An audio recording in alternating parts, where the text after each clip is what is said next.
মুছলমানে গাহৰি মাংস নাখায়।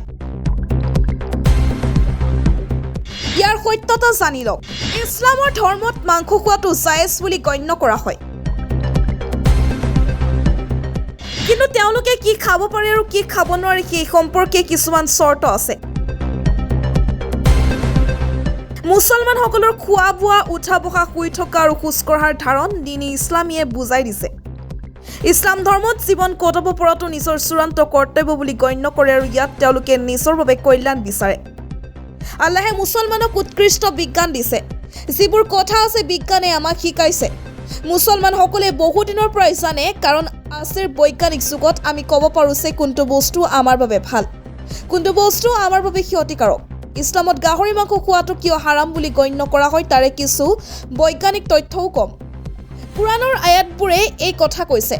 আপোনালোকক কওঁ যে মুছলমানৰ আটাইতকৈ পবিত্ৰ গ্ৰন্থ কুৰাণ পাক চূৰা 2, 173 চূৰা 5, 3 চূৰা 6, 145 চূৰা 16, 115 আয়াতত এই বিষয়ত স্পষ্ট আদেশ দিয়া হৈছে যে তেওঁলোকে এনে কোনো প্ৰাণীক হত্যা কৰিব নালাগে যি মাংস হালাল নহয় আৰু যিটো প্ৰক্ৰিয়াকৰণ কৰা হোৱা নাই সেই মাংস খাব নোৱাৰিব। এই জন্তুবোৰ হাৰাম।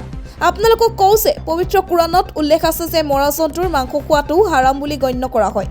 যদি কোনো ধৰণে জন্তুটোৰ মৃত্যু হৈছে, যদি কোনো দুৰ্ঘটনা হৈছে, যদি এই ৰোগত আক্ৰান্ত হৈ মৃত্যুমুখত পৰিছে, তেন্তে আল্লাহৰ নামত কুৰবানী নকৰা যিকোনো ধৰণৰ জন্তু খোৱাটো নিষিদ্ধ।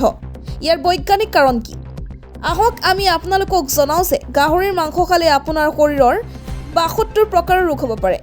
এই কথা নিশ্চিত কৰাৰ পিছত বিজ্ঞানেও ইয়াৰ সেৱন নিষিদ্ধ কৰিছে। আশ্চৰ্যজনক কথাটো হ'ল যে পবিত্ৰ কুৰাণে এই কথা প্ৰায় 1400 বছৰ আগতে কৈছিল। মগজুৰ ক্ষতি। আপোনালোকক কওঁ যে কুৰাণে গাহৰি খোৱা নিষিদ্ধ কৰিছে, হাৰাম ঘোষণা কৰিছে। বিজ্ঞানীসকলেও কৈছে ইয়াত টাইনিয়া ছলিয়াম নামৰ এটা বেক্টেৰিয়া থাকে যিয়ে আপোনাৰ মগজুক পোনপটীয়াকৈ আক্ৰমণ কৰে। ইয়াৰ ফলত আপোনাৰ মানসিক সমস্যা হ'ব পাৰে। তেওঁলোকৰ লোকচানো আছে।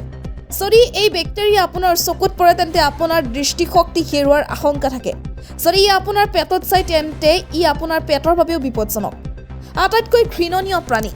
গাহৰি হৈছে আটাইতকৈ ঘৃণনীয় প্ৰাণী যিটো আল্লাহে কেৱল চাফাই আৰু চাফাইৰ বাবে সৃষ্টি কৰিছে। কেৱল মল খাই গাহৰি জীয়াই থাকে।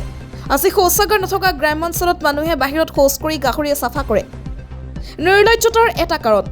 গাহৰি যেতিয়া মাইকী সংগীৰ সৈতে সংগম কৰে তেতিয়া ই নিজৰ আন সংগীকো সংগম কৰিবলৈ আমন্ত্ৰণ জনায় আৰু গাহৰিটো একমাত্ৰ প্ৰাণী যিয়ে এই কাম কৰে। আমেৰিকাত কৰা এক গৱেষণাৰ পৰা জানিব পৰা গৈছে যে গাহৰিৰ মাংস খোৱা লোকৰ ক্ষেত্ৰতো এই গুণ দেখা যায়। বিয়া বা পাৰ্টিত পত্নীক আন কাৰোবাৰ সৈতে বিনিময় কৰি যৌন সম্পৰ্ক স্থাপন কৰে। কুৰাণ এক ঐশ্বৰিক কিতাপ। কৈছে কুৰাণ একমাত্ৰ কিতাপ যিখন কোনেও লিখা নাই। ইয়াৰ পথ আকাশৰ পৰা কোনো ঠাইত নামি পঠিওৱা হৈছে। এই কিতাপখনে আপোনাৰ সঠিক আৰু ভুলৰ মাজত স্পষ্ট পাৰ্থক্য কৈছে।